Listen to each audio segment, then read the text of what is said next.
Three Stooges facts that were concealed from fans. For decades, they made America laugh with their signature slaps, eye pokes, and catchphrases. The Three Stooges, Moe, Larry, and Curly, became comedy icons whose antics still entertain audiences nearly a century later. Their physical comedy and perfect timing created an unmistakable brand of humor that has never been successfully replicated. But behind those familiar faces and catchphrases lies a troubling, often heartbreaking story that the studio executives never wanted you to know. What if I told you that while the Stooges were making millions for Columbia Pictures, they were being paid a fraction of what they were worth? That the very men who brought joy to generations of fans were often struggling to make ends meet? Or that the physical comedy you laughed at came with a devastating price? Real injuries, strokes, and permanent damage that forever altered these men's lives? Today, we're pulling back the curtain on the untold story of the Three Stooges. The dark reality behind the laughter, the exploitation that defined their careers, and the personal tragedies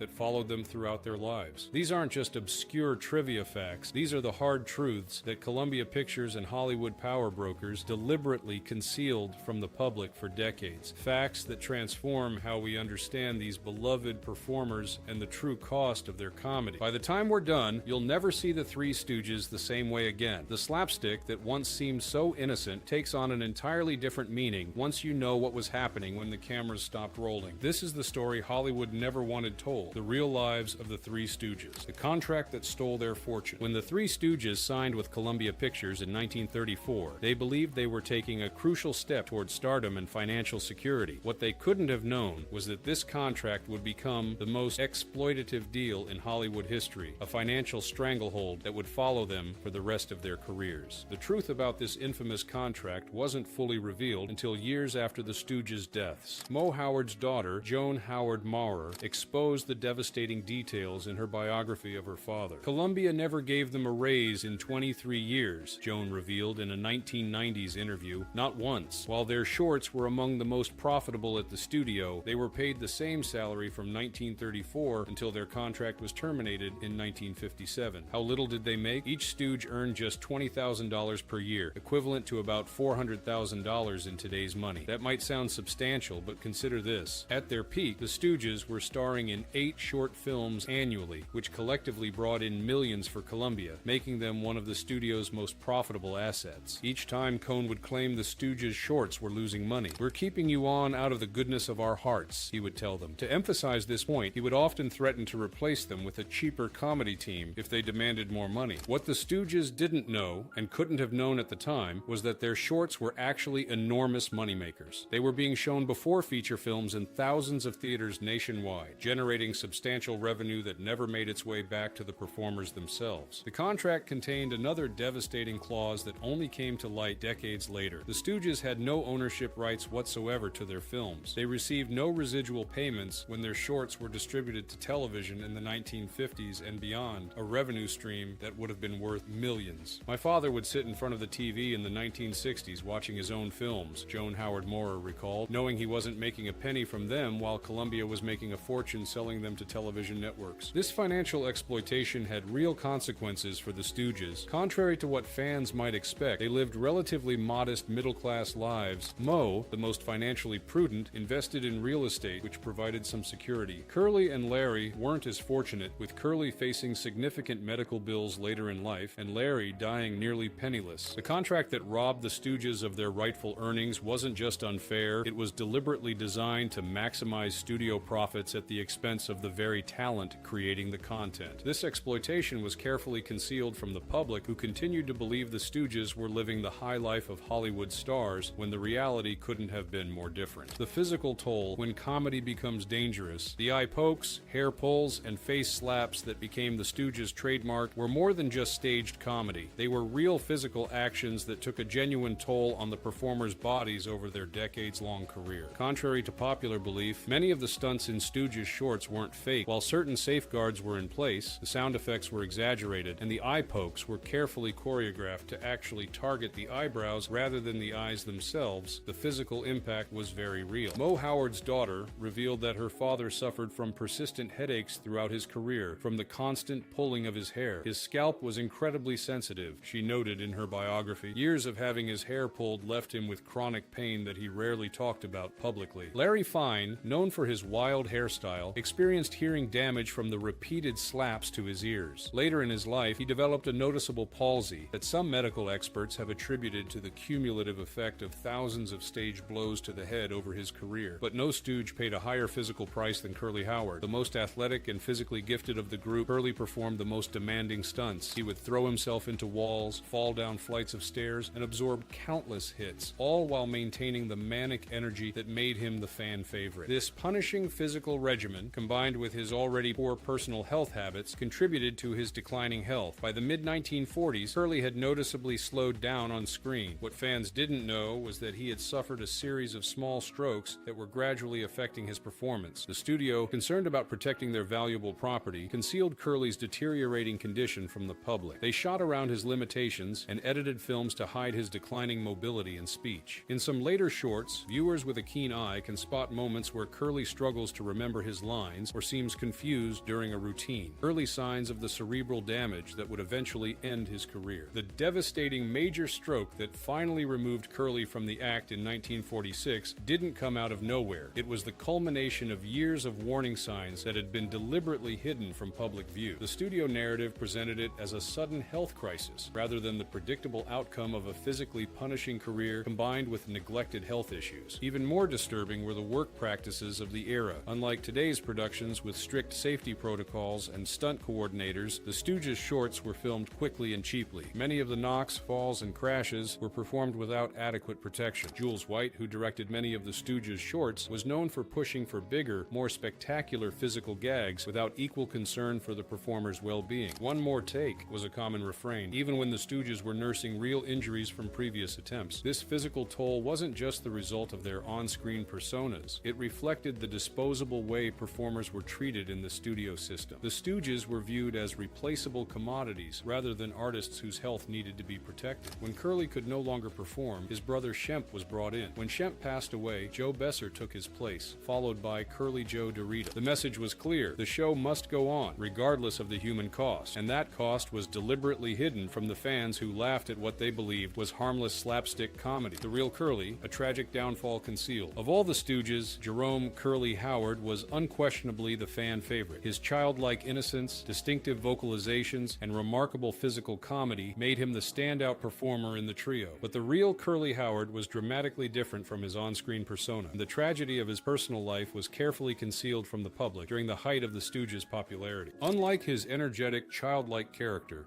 the real Curly was a complex, troubled man whose life was marked by a series of unfortunate relationships and health struggles.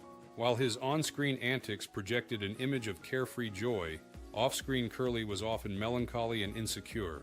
Mo Howard's daughter revealed in interviews that her uncle was extremely sensitive about his appearance. As a young man, Jerome Howard had been considered quite handsome, with a full head of dark, wavy hair that was his pride and joy. The story of how he became Curly reveals much about his insecurity. When the original third Stooge, Ted Healy, left the act, Jerome was brought in to replace him.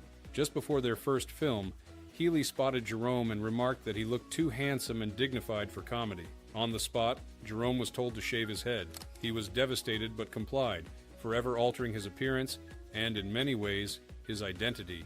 That head shaving was traumatic for him, Joan Howard Maurer explained. He felt it made him unattractive to women, which became a lifelong insecurity. This insecurity manifested in a troubled personal life that was kept hidden from fans. Curly married 4 times, with his first 3 marriages ending in divorce. He sought validation through relationships that often ended poorly, creating a cycle of emotional distress that contributed to his declining health. Equally concealed from the public was Curly's struggle with alcohol and poor health habits. While maintaining the physically demanding schedule of a Stooge, Curly developed high blood pressure, obesity, and other health problems that were exacerbated by heavy drinking.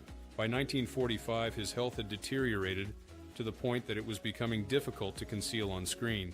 Studio executives and the other Stooges were aware of the severity of his condition, but the decision was made to keep filming rather than allow him time to recover. The financial imperative of maintaining the Stooges' production schedule took precedence over Curly's well-being. The massive stroke that ended his career in May 1946 came during the filming of Half-Wit's Holiday. Rather than halting production, the decision was made to simply film around him. Curly disappears partway through the short. with no explanation. This callous treatment of a beloved performer reveals the expendable way the Stooges were viewed by the studio. Between 1946 and his death in 1952, Curly suffered a series of additional strokes that left him partially paralyzed and unable to speak clearly. During this period, he was largely abandoned by the studio that had profited so handsomely from his talent. His mounting medical bills depleted his modest savings, and he spent his final years in nursing homes and hospitals, a shadow of the vibrant performer who had brought joy to millions. Moe, deeply affected by his younger brother's condition, would visit regularly and help cover expenses, but the studio provided no support for their former star. When Curly died in 1952, at just 48 years old, his passing received relatively little publicity, a stark contrast to the outsized legacy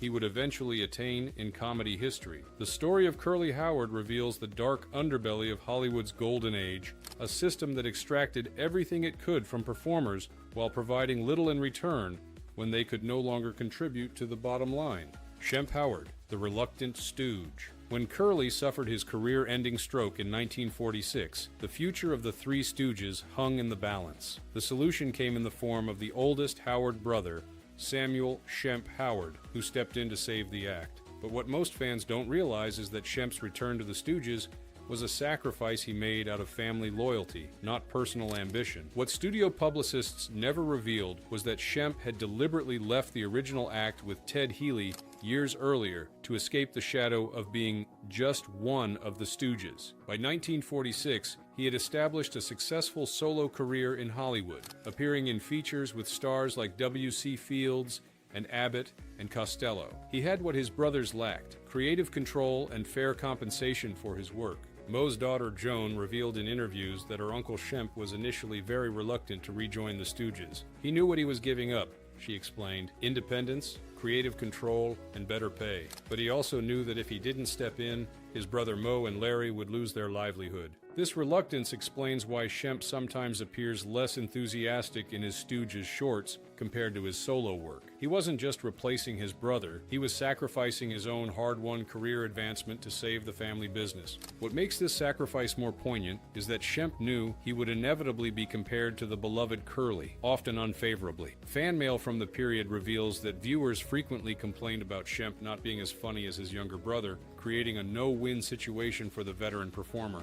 Studio publicity materials never acknowledged this reality, instead presenting Shemp's return as a natural transition rather than the career sacrifice it truly was. Columbia continued to exploit the Stooges under the same unfair contract terms, with Shemp receiving the same inadequate salary that Curly had been paid. Despite these challenges, Shemp appeared in 77 shorts with the Stooges between 1947 and 1955. During this period, he suffered from multiple health issues that were concealed from the public. He had high blood pressure and lived in constant fear of having a stroke like his brother Curly. On November 22, 1955, after attending a boxing match with friends, Shemp suffered a massive heart attack in a taxi and died instantly at age 60. Even more disturbing was the studio's reaction to Shemp's death. With 4 Stooges shorts still contractually owed to Columbia, director Jules White employed a stand-in and used previous footage of Shemp to complete these films. These fake Shemp shorts,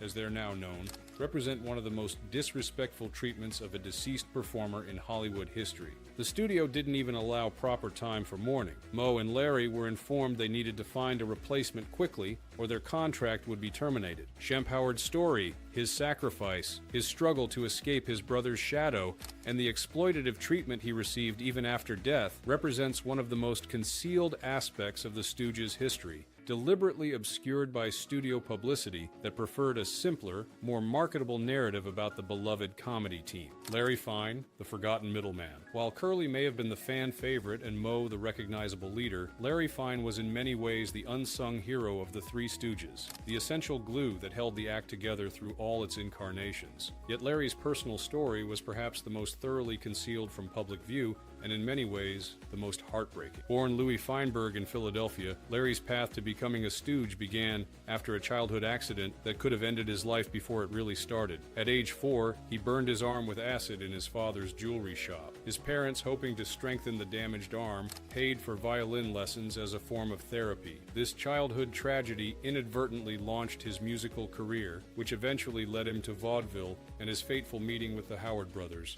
Unlike the Howards, who at least had family connections in the act, Larry was the perpetual outsider. Moe's daughter revealed that while her father and uncles shared an unbreakable family bond, Larry sometimes felt isolated within the group. "My father and his brothers had a shorthand with each other," she explained. Larry was always somewhat separate, even though they were close friends and colleagues. This professional isolation was compounded by Larry's gambling habit, a destructive pattern that was completely hidden from fans. While Moe Howard carefully invested his modest earnings in real estate, providing some security for his family, Larry lost much of his income at racetracks and card games. Larry's daughter recalled that her father would sometimes lose an entire week's salary in a single afternoon at Santa Anita racetrack. This gambling addiction meant that despite decades as a famous performer, Larry accumulated virtually no savings or investments. Unlike the prudent Moe, he lived paycheck to paycheck despite his fame. The studio publicists presented the Stooges as equals, but the internal dynamics were quite different.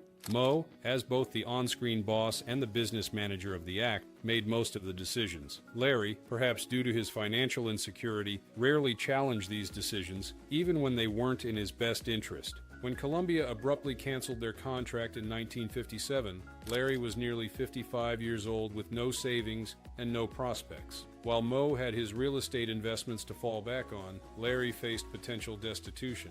What followed was a period deliberately obscured in official Stooges history. Larry briefly worked as a bartender to make ends meet, trading on his celebrity to earn tips. This humiliating career downturn was kept from public knowledge, as it contradicted the image of successful entertainers that the Stooges had carefully maintained. When the team experienced their unexpected revival through television syndication in the late 1950s, publicists presented it as a triumphant return rather than the financial lifeline it truly was for Larry. The most tragic concealment regarding Larry came at the end of his life. In January 1970, during the filming of a comedy pilot called Kook's Tour, Larry suffered a debilitating stroke that paralyzed the left side of his body. The planned series, which would have provided financial security in his final years, was abandoned. Larry spent the last 5 years of his life in the Motion Picture and Television Country House and Hospital, a facility for indigent performers, a fact that received very little publicity at the time. Despite having appeared in over 200 films seen by millions of people worldwide,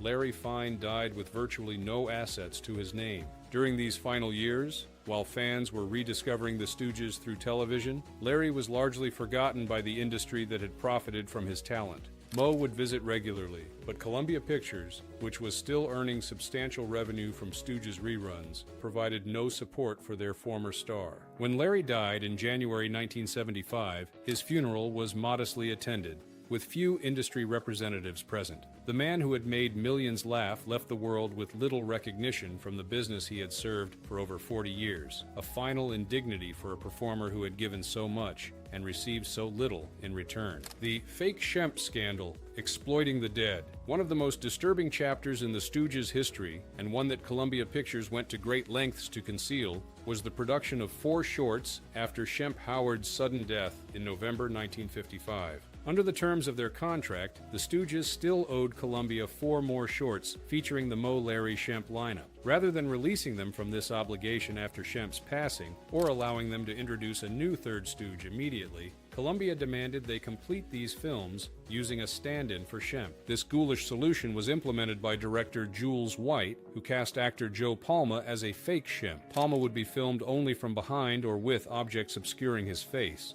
For close-ups and speaking parts, White simply recycled footage of Shemp from earlier films. These 4 films, Rumpus in the Harem, Hot Stuff, Scheming Schemers, and Commotion on the Ocean, were released in 1956 with no acknowledgement that Shemp had died during their production.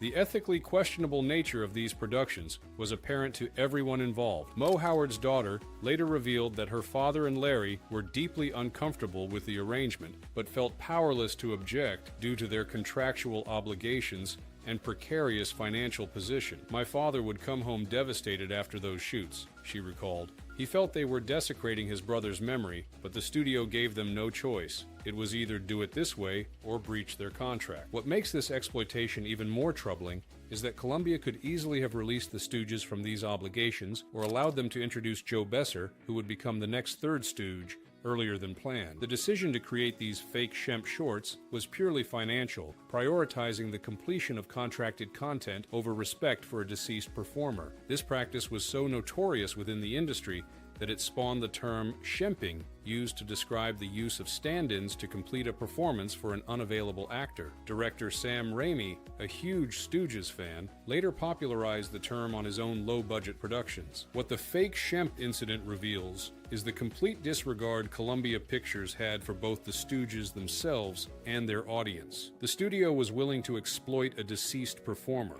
pressure his grieving brother to participate in the charade, and deliberately mislead the public. This exploitation represented a new low in Columbia's treatment of the Stooges, demonstrating that even in death, the performers were viewed as nothing more than assets to be utilized for financial gain, with no consideration for dignity or ethical concerns. Joe Besser and Curly Joe, the replacement Stooges' hidden struggles. After Shemp Howard's death, the three Stooges faced another transition point. Columbia Pictures insisted the act continue, leading to the hiring of Joe Besser in 1956, and later, after the team left Columbia, Curly Joe DeRita in 1958. But these replacement Stooges faced challenges and indignities that were carefully concealed from the public. Joe Besser, an established comedian known for his effeminate "you crazy you" catchphrase, joined the act reluctantly. What fans weren't told was that Besser accepted the role only after negotiating a unique contract stipulation he would not be subjected to the physical punishment that had been a Stooges' trademark. This wasn't mere preference. Besser was caring for his wife,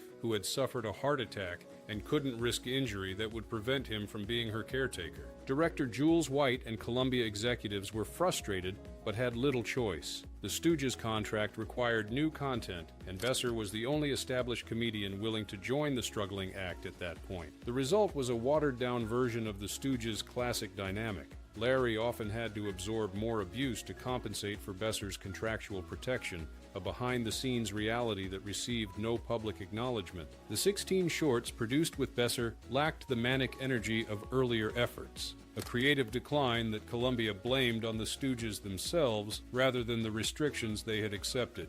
When Columbia finally canceled the Stooges contract in 1957, Besser left the act, unwilling to tour and still needed at home. What happened next was one of Hollywood's most unexpected comebacks, though the full story was sanitized for public consumption. Columbia, which had unceremoniously dropped the Stooges, began releasing their old shorts to television in 1958, creating a new generation of fans and unexpected renewed demand for the team.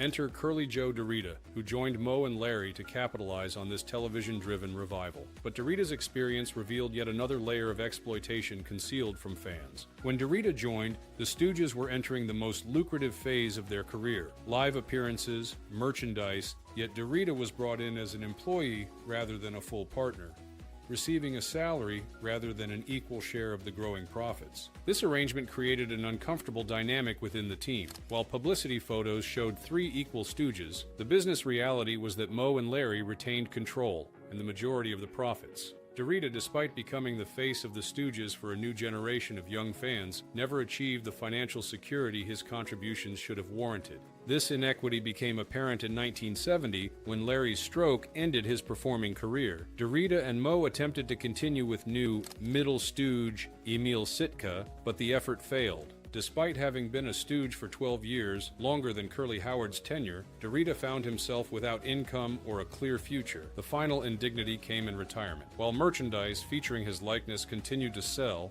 and Stooges shorts featuring DeRita still aired on television, complex contractual arrangements meant he received minimal compensation from these ongoing uses of his image and performances. By the time of his death in 1993, Curly Joe DeRita had been largely forgotten by the industry and even by many Stooges fans who tended to focus on the earlier Curly and Shemp eras. His contributions, which helped revitalize the team and introduce them to a new generation, received little recognition, a final example of how the business of comedy often discarded the very performers who made it profitable. The television revival, the truth behind their comeback. In 1957, Columbia Pictures terminated the Stooges contract after 24 years and 190 short films. At ages 60, Moe, 55, Larry, 49, Joe Besser, the team was considered a relic of a bygone era. Studio publicists framed this dismissal as a natural conclusion to a successful run, but internal memos revealed a harsher truth. Columbia executives believed the Stooges were washed up and no longer commercially viable. What happened next transformed entertainment history, though not in the way it's usually portrayed. Columbia, looking to monetize its library of content, began licensing Stooges shorts to television stations.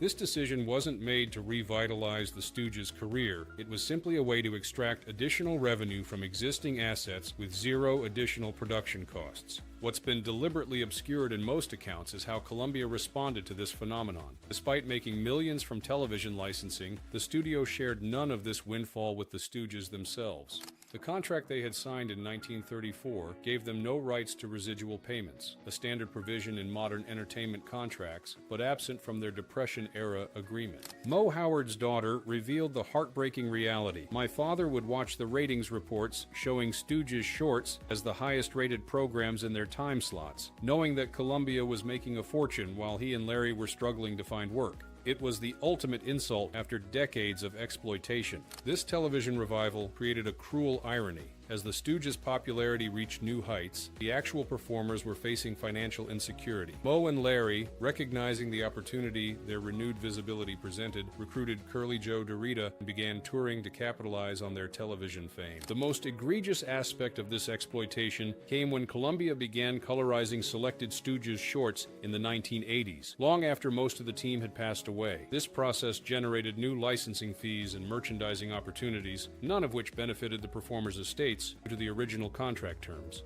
Norman Maurer, Moe's son-in-law, who later managed the Stooges' affairs, eventually secured some control over merchandising rights, but the vast majority of revenue generated by the team's work continued to flow to the studio rather than the creators or their heirs. When we celebrate the Stooges' enduring popularity today, we should remember that this legacy came at a tremendous cost to the performers themselves, a reality carefully concealed behind publicity photos of smiling comedians who never received their fair share of the fortune their talent created. The final years. Dignity denied. Moe Howard, driving force behind the Stooges and their de facto business manager, faced his final years with the same stoicism that characterized his career. After Larry's stroke in 1970 effectively ended the act, Moe found himself at loose ends professionally for the first time in nearly half a century. What wasn't widely reported was Moe's financial situation. While he had invested more wisely than his partners, purchasing real estate in the Los Angeles area, these investments provided modest comfort rather than the wealthy retirement his decades of work should have secured. His daughter Joan revealed that Moe continued to work well into his 70s, not from creative drive, but financial necessity. In a particularly poignant example of his circumstances, Moe took a job as a gopher at Hanna-Barbera Studios in the early 1970s. The man who had starred in over 200 films was now running errands and doing odd jobs around a studio lot. Some staff members didn't even recognize him with his iconic bowl haircut grown out. Larry Fine's final chapter was even more heartbreaking. After his debilitating stroke in 1970, he spent the last 5 years of his life in the motion picture and television country house and hospital. This facility, while providing quality care, was essentially a charity institution for performers who couldn't afford private medical care, a far cry from the retirement a star of his stature should have enjoyed.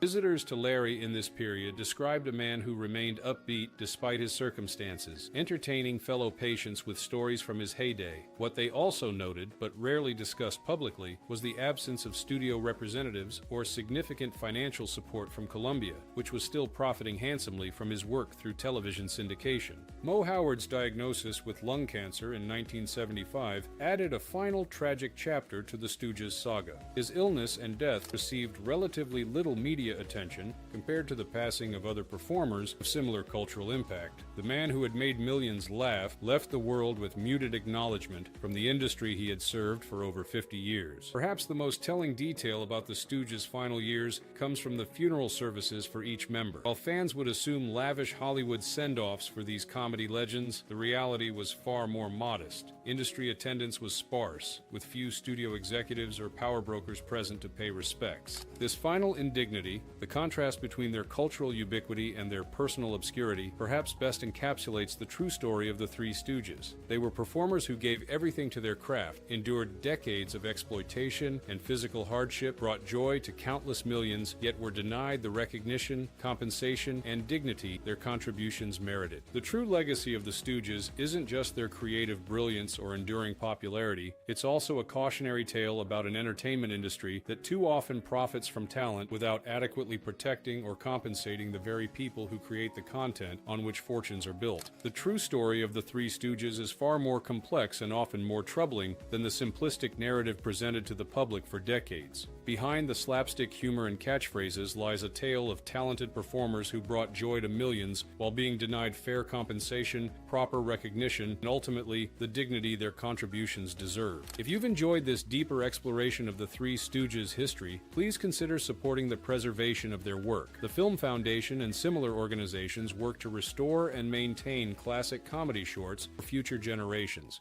You can also visit the Stooges Museum in Philadelphia, which honors their legacy and provides a more complete picture of their lives and careers. Don't forget to like this video and subscribe to our channel for more revealing looks at Hollywood's golden age. Hit the notification bell so you never miss our uploads. And leave a comment below sharing your favorite Stooges memory, or which of these hidden facts surprised you the most. The Three Stooges endure not just because they were funny, but because their comedy contained universal truths about human nature that transcend time. By understanding the full context of their lives and careers, we can appreciate their legacy with the respect and admiration they were so often denied during their lifetimes. Thank you for joining us on this journey through the concealed history of America's beloved comedy trio.